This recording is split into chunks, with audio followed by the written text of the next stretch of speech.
The Kraft Foods Company presents Harold Perry as the Great Gildersleeve. Roger.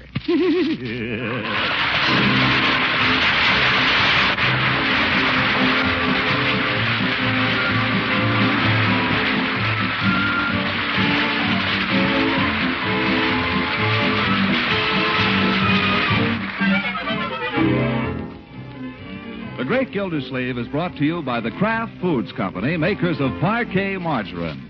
Every day, millions of women all over America serve Kraft's Parquet margarine because it tastes so good. Don't delay, my Parquet today. You say hooray for Kraft's Parquet, Parquet, Parquet. Parquet margarine, Parkay. It's wonderful.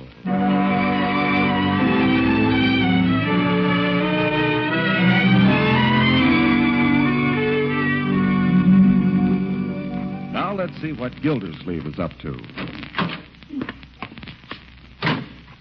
Well, thanks for the lift, Judge. Big help. I was a little late. Thanks very much. Be seeing you. Oh, Gildy, Yes? you happen to know whether I left my rubbers at your house yesterday? Rubbers? No, I don't, Judge. But if they turn up, I'll let you know. Well, thanks a lot. I believe I'll just run in and ask Bertie if you don't mind. What do you want your rubbers now for, Judge? It isn't raining. I'd just like to locate them. I told you, if they turn up, I'll let you know. You don't mind if I come in and ask? No. Come ahead. Of course, if I'm not welcome. No. You drove me home, Horace. Come ahead. Oh, Bertie. Shh. Quiet, Judge. There's a lesson going on. I didn't make a sound. That's it, Miss Gildersleeve. Shh. How can Miss Piper teach, Bertie, with people shouting all over the place? Sorry, Mr. Gildersleeve. I thought I heard you holler. Good evening, Judge. Evening, Bertie. Did the judge leave his rubbers here, Bertie? Was that the judges? I thought they must belong to some friend of Leroy. I knew they were here. Here you are, Judge. I'm ever so much obliged to you, Bertie. I wouldn't want to lose these, even though they have been patched. You're welcome, Judge. Leave them here anytime. Yes, you're welcome, Horace. Well, I knew that I'd left them here because I recall saying to Mrs. Fogle yesterday, as I departed, I said, I believe I'll wear my rubbers. yeah, well, never mind about that now, Judge. The rubbers have been found.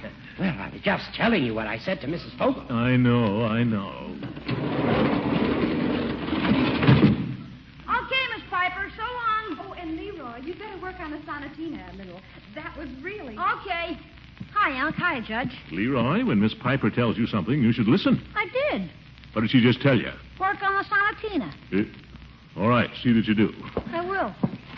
Just a minute. Where do you think you're going? Out? All right, go ahead. For course sake.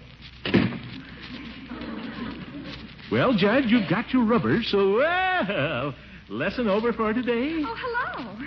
Judge, you know Miss Piper. I believe I've had that pleasure, yes. Good afternoon, Judge Hooker. The judge forgot his rubbers. But he's got them now. I was just thinking that I might offer to drive Miss Piper home. My car's right out in front. Oh, no, she'd rather walk. Well, it would be No, she'd rather walk, wouldn't you, Miss Piper? Yes. Don't forget to take your rubbers with you, Judge. Better put them on, old boy. What for? It isn't raining. Well, you don't want to take any chances due on the grass, you know. A man can't be too careful at your age. I'll carry them if I so choose. Independent as the day he was born. All right, Judge. Suit yourself, then. But bon voyage. Good day, Miss Piper. Goodbye, Judge. Don't fall now. Ha! Let's wait a minute till he goes, before we start. Oh, really, Mr. Gildersleeve, there's no reason for you to chaperone me. It's broad daylight. I can perfectly I well. wouldn't think of letting you walk home alone. Well, why not? What could possibly happen to me? The boogeyman. Oh, you say such silly things. I don't care. Maybe we can start now. Let me just peek out and see if the judge is still... What do you see? He's putting on his rubbers.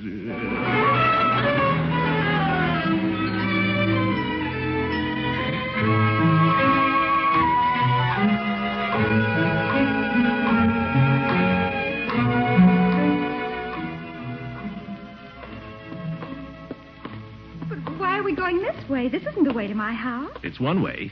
You'll see. We'll get there. Every time you take me a different way. Do you mind? No. Only each one seems to be a little longer. Well, that's because I like to walk with you, Joanne. Do you like to walk with me? Why, yes, I enjoy it very much. You say you like to walk with me. Why? Why what? Why do you like to walk with me? I don't know. I just enjoy it. Why do you enjoy it? Well, I don't know. I guess it's just because you're different somehow. Oh? How am I different? I don't know. Well, you say I'm different. You must have something in mind. No. You just seem different, that's all. Oh. For one thing, I don't know anyone else who would walk all the way home with me every time the way you do. Has it ever occurred to you, Joanne, that I might have a reason for that? You must be very fond of walking. I am. I'm a great walker. You've no idea how I look forward to these little afternoon walks of ours, Joanne. Do you look forward to them? Yes, I do. All week long, while I'm chained to my desk there in the city hall, weighed down by the cares of office, I dream little dreams. You know, I never think of you as a water commissioner somehow. Don't you? How do you think of me? Oh, I don't know. Just as Mr. Gildersleeve, I guess. Leroy's nice uncle. Oh. It must be a terrible responsibility. Being Leroy's uncle? No, being water commissioner. Oh, it is. Yes, my mind is seldom off it. As a matter of fact, my friends tell me I drive myself too hard. That's the way it is. When a man has nothing else to live for, he's apt to lose himself in his job. But you always seem to take things so easily. It's a mask I wear.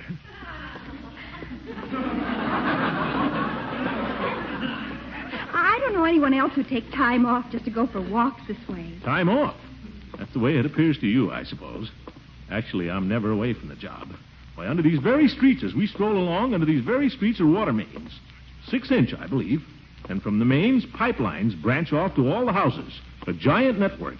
Arteries carrying water, the lifeblood of the whole community.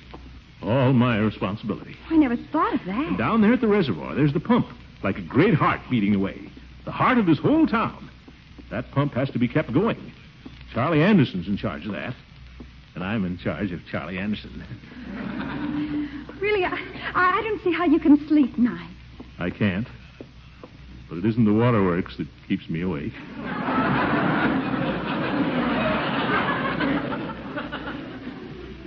Do you know what it is, Joanne? Yes, and I'll tell you just what to do for it, because I know what my father does. Eat a bowl of milk toast before you go to bed. It sends him right off to sleep.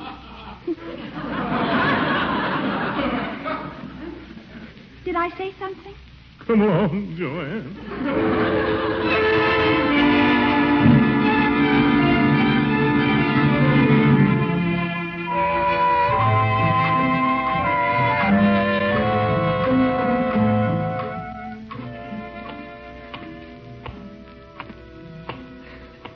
Confounded, I take her home, and what happens? Yoo-hoo, Frogmore! Huh? Oh. Hi, Leila. Wait right there. I'm coming down. I got to be getting home to supper. Don't go away now. You hear? I want to talk to you. What does she want? Well, what does it matter? What does anything matter? I declare, Throckmorton, you look just like Napoleon retreating from Moscow. Why? Trudging along like that with your chin on your chest. Where's Joanne? I saw you two walking down. I took her home. Don't tell me you've had a lover's quarrel. Nope. Oh. No quarrel. She just had a date for this evening with some snake in the grass.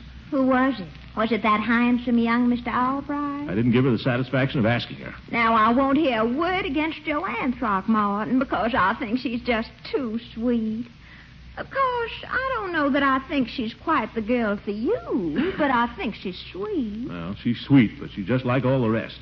They're all the same. Women are all the same. Oh, now, that's just about the silliest statement I ever heard. I'm not. Well, I'm not talking about you. Throckmorton, I don't want to influence you in any way, of course, but If there's ever any way that I can help, I want you to feel that you can come to me and confide in me. I want you to feel that, Throckmorton. Well, thanks, Leila. How is it going, Throckmorton? Are you and Joanne getting anywhere? Getting anywhere? I mean, how does it stand now? You tell me. I don't know how anything stands. I know where I am with her from one minute to the next. Like this afternoon. I walk her all the way home, and then I find out she's got a date for the evening with somebody else. Without a word to me. Had you asked her for a date yourself? Well, no, but gosh. You two aren't engaged or anything, are you? Well, not exactly, no. Have you ever proposed to her? Have you ever told her you love her? What do you want to know for? I'm your friend, Throckmorton.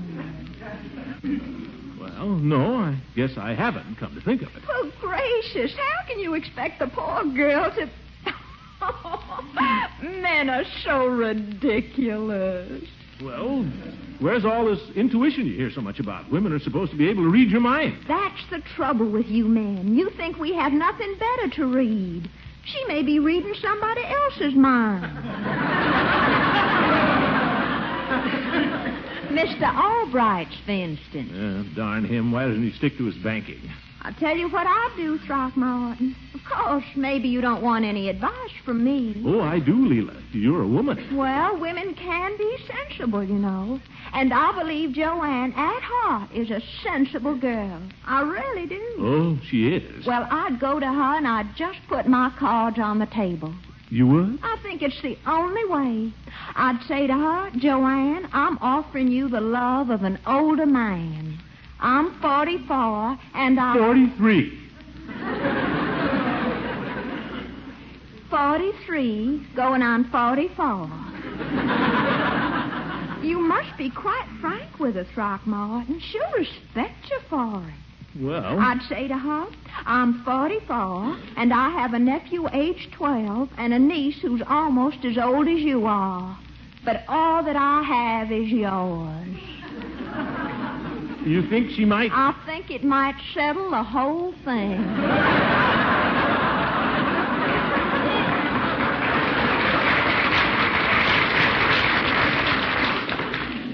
But, Leila, suppose she said no. I've known you for a long time, Throckmorton, and I've never yet known you to take no for an answer. By George, maybe you're right, Leila. Maybe I've been too timid about the whole thing. Saint Heart never won fair lady. Maybe you ought to just march in there and say to her, Joanne, look here, I've got a proposition to make. How could anyone resist? The only trouble is it's kind of hard to talk to her about things like that. She's so darned innocent. She's either innocent or she's kidding.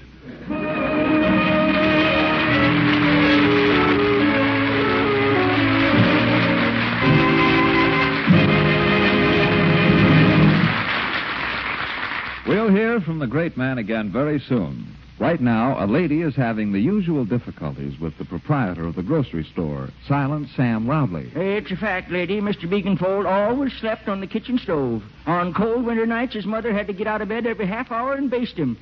Even then, people said he was half-baked. How about my pound of Kraft's Parquet margarine? Kraft's Parquet margarine? Certainly. The flavor of fresh spread for bread millions prefer. It's wonderful on rolls, muffins, waffles, and pancakes, too. Mrs. Clack just bought some Parquet. She's a lady who always carries a rose between her teeth. Wears false teeth now. Understand she's switching over to artificial flowers. Mr. Loudly, please. 1 pound of Kraft's Parquet margarine. Oh, yes, it's Kraft's Parquet margarine. One of your best energy foods. Also has 15,000 units of vitamin A in every pound. Did I tell you about... I'm in a hurry, Mr. Loudly. 1 pound of Kraft's Parquet margarine. Of course, Parquet, made from products of American farms. It's delicious. Poor Mr. Hurtenhagen insisted on Parquet. Hear about Mr. Hurtenhagen? Drank a glass of pure spring water, and 2 days later he was dead. Got hit by an 8-wheel fire truck. Please, Mr. Loudly. Here you are, lady. 1 pound of Kraft's Parquet margarine. Don't delay, my Parquet today. Say hooray for Kraft's Parquet, Parquet, Parquet. Parquet Margarine. Parkay. It's wonderful.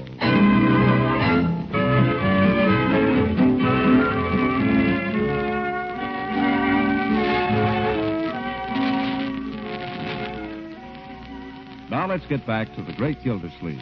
Again, he is walking Joanne Piper home. But today, full of his plans for a showdown, he has brilliantly managed to make the trip by way of the Summerfield Reservoir. A romantic spot, the reservoir, he thinks, and maybe he's right. Here, Joanne. We can sit here on the grass. Nice and warm. I shouldn't stay long, but the water looks so lovely. The reservoir, yeah, it's pretty. I'm the boss of it, you know. I'm the boss of the whole shebang. It's your kingdom. Huh? Oh, yes, that's right. My kingdom. Beautiful. I must go down to the sea again, to the lonely sea and the sky. How's that? And all I ask is a tall ship and a star to steer her by. That's John Mayfield. Do you like poetry? Do I? I'm crazy about it. Say, Joanne. Poetry and music have a lot in common. I guess so. I never thought much about it. What I was going to Rhythm say... is so important in both. Why, George, you're right. Rhythm, yes. What I was saying... Oh, yes, what was it? Well, about these walks. I wouldn't want you to get the wrong idea. What do you mean? Well, some people might think that just because we're taking these long walks together that there's something going on. Why, how perfectly ridiculous. Yes, isn't it? But that just goes to show you how some people are, Joanne. Some old busybodies. Oh, who cares about things? That's what I say. I don't think it's anybody's business but mine if I want to go for a walk. Yeah? Or who I go with. Sure. Or if I happen to be madly in love with somebody. You are? Oh, no. Oh. I just mean it's nobody else's business if I am. Oh, yes. And the other person involved, of course. Oh, yes. Him. Say, Joanne. I've been reading the most exciting book. It's called And She Be Fair. Have you read it? Well, no, I'm not in the book of the month anymore. What was the name again? And She Be Fair. It's from the Keats quotation, Forever wilt thou love, and she be fair. Oh, a love story, eh? It's about Tchaikovsky and Madame Von Ness. Do you know the story? Tchaikovsky, the composer? Yes. Surely you know about him and Nadia Von Ness. Nadia, oh, you bet.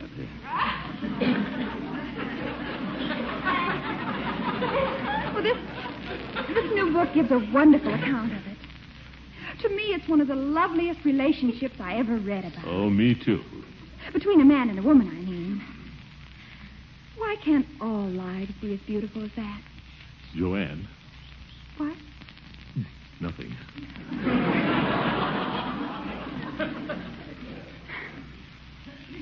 I must go down to the sea again, to the lonely sea and the sky.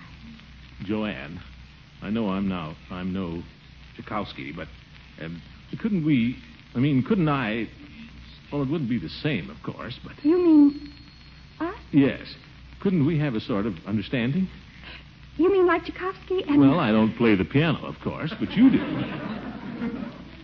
We'd have to start by not seeing each other. Well, that's the way you do it. But we'd have to think about each other a great deal. Oh, I do already. And we'd have to write to each other every day. Right? That's what Tchaikovsky did. Well, I thought you knew the story. Oh, I do. I'd forgotten some of the details. You write me a letter telling me about your work. Work? Well, I suppose there's some things I could say about it. And then I write you a letter. Great. And it might help if every day at some agreed time... How about 8 o'clock? 8 p.m. All right, at 8 o'clock every evening, we think about each other. Think? The author says in this book Tchaikovsky's music was really the flowering of their relationship. She was such an inspiration to him. So are you. On the other hand, Tchaikovsky meant everything to her. He had such fire, such nobility of spirit. He was so sensitive, yet so strong.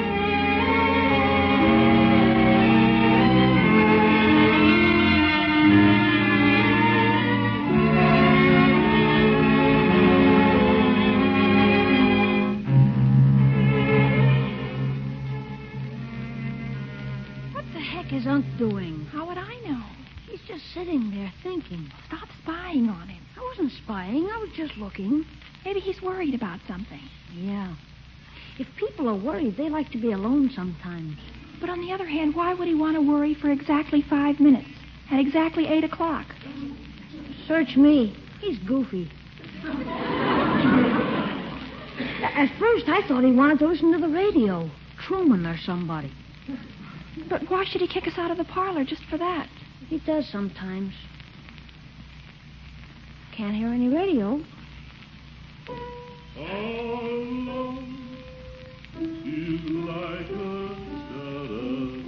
Hey, listen to that. Heck, if he's playing the piano, the 5 minutes must be up. Yeah, I guess so.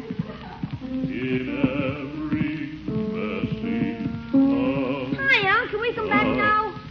Yes, you can come back. Thank you, children. Well, that's okay. What the heck was the idea?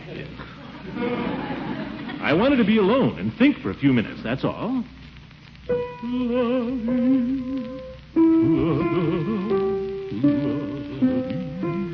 What's that you're trying to play? That old piece of Freddie Martin's?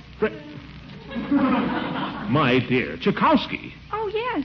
But nobody ever would have heard of it if it hadn't been for The Freddie. melody is Tchaikovsky's. It's probably from one of his symphonies. Believe me, he didn't need Freddie Martin. Wish I could play it. Can you play it, Leroy? No, I don't suppose so. Let's see. 4 flats? Nah.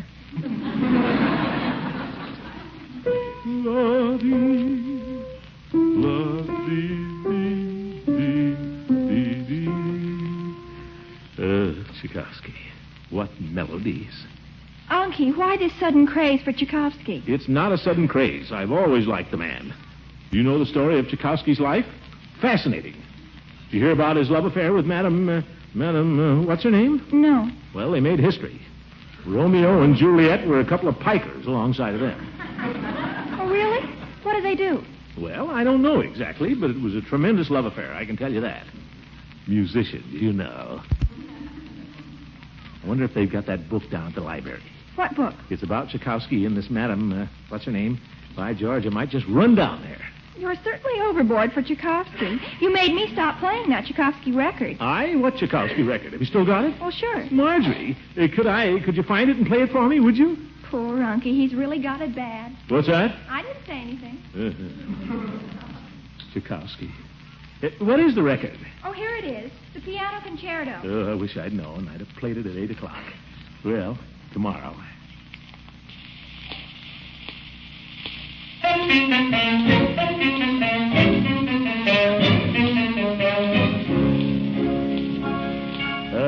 What music. Listen to those chords.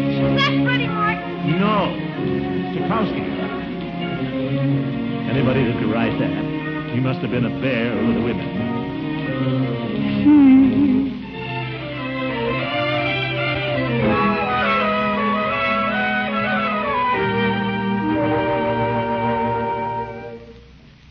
I'm sorry. We don't seem to have a copy of it in. It's being quite popular. Maybe I didn't have the right title. Oh, yes. Yes, that's the title. And She Be Fair. It's about Tchaikovsky. That's right. About him and Madame, Madame von Meck. Madame von Eve Goodwin. Well, how are you? Shh, we're in a library. Oh, well, I'm leaving. I haven't got the book I want. Thanks just the same, ma'am. I'm sorry, sir. You leaving too, Eve? Yes. I must say, Throckmorton, I'm a little surprised to find you at the library. Oh, why should you be? Oh, come now. And that book you were after, biography, what's come over you? Well, it's a long story, Eve. If you're not doing anything... I'd love to hear about it.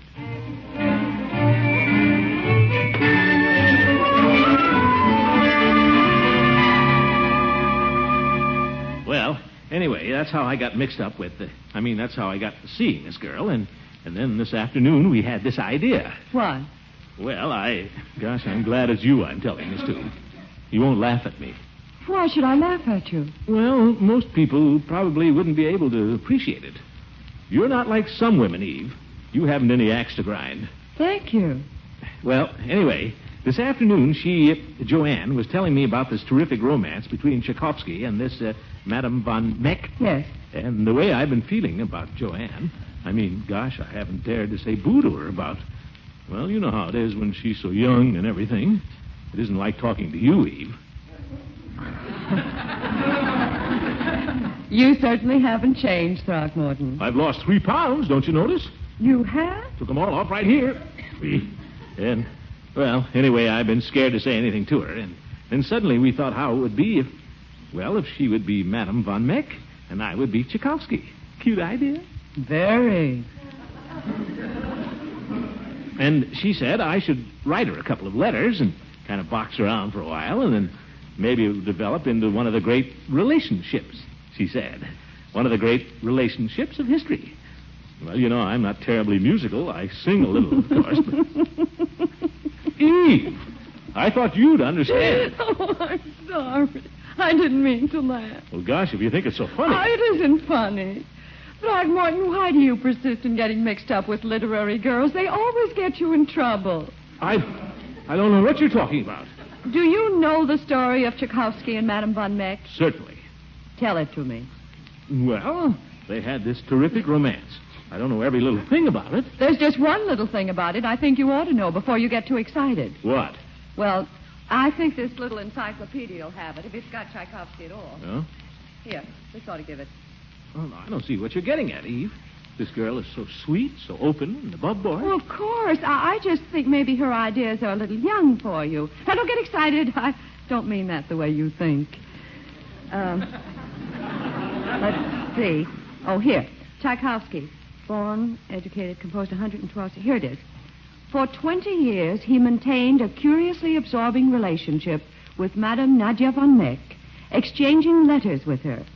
But Tchaikovsky died without ever having seen her face to face. Never laid eyes on her? Never. Well, by George, she can count me out. Musicians.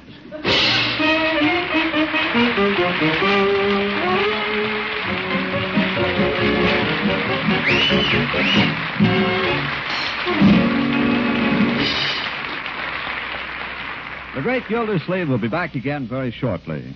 Every day, millions of women all over America serve Kraft's Parquet margarine because it tastes so good.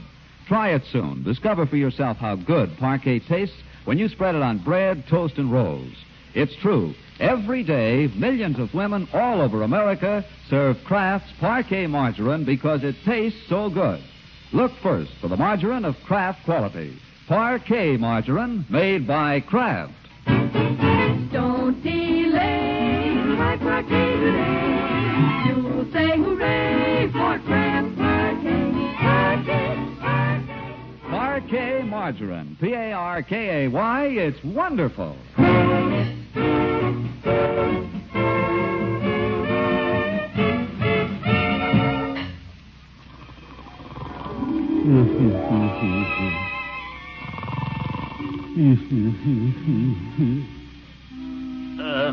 Sergeant. Yeah? Can you tell me how I enlist in the Foreign Legion? Sorry, Bud. We got a long waiting list. Leave your name and address. We'll get in touch with you.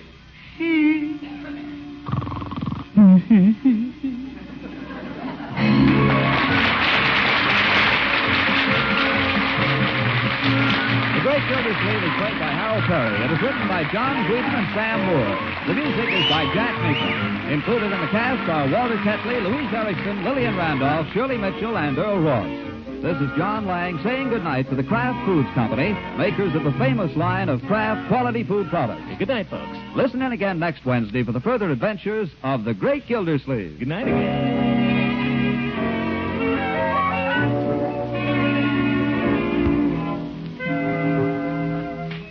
Have you tried Pabst-ett? It's a cheese food that's really different. Rich and mellow cheddar cheese flavor, easy to serve in a variety of tempting ways. Pabst-ett spreads easily for sandwiches and snacks, melts smoothly into rich golden cheese sauces. Slices in a distinctive way, for Pabst-ett can be cut into neat wedges when chilled for serving with fruit or pie desserts. Why not buy both varieties of this delicious, nourishing cheese food? Ask for golden cheddar Pabst-ett or pimento Pabst-ett. Pabst-E-T. Pabst-ett cheese food.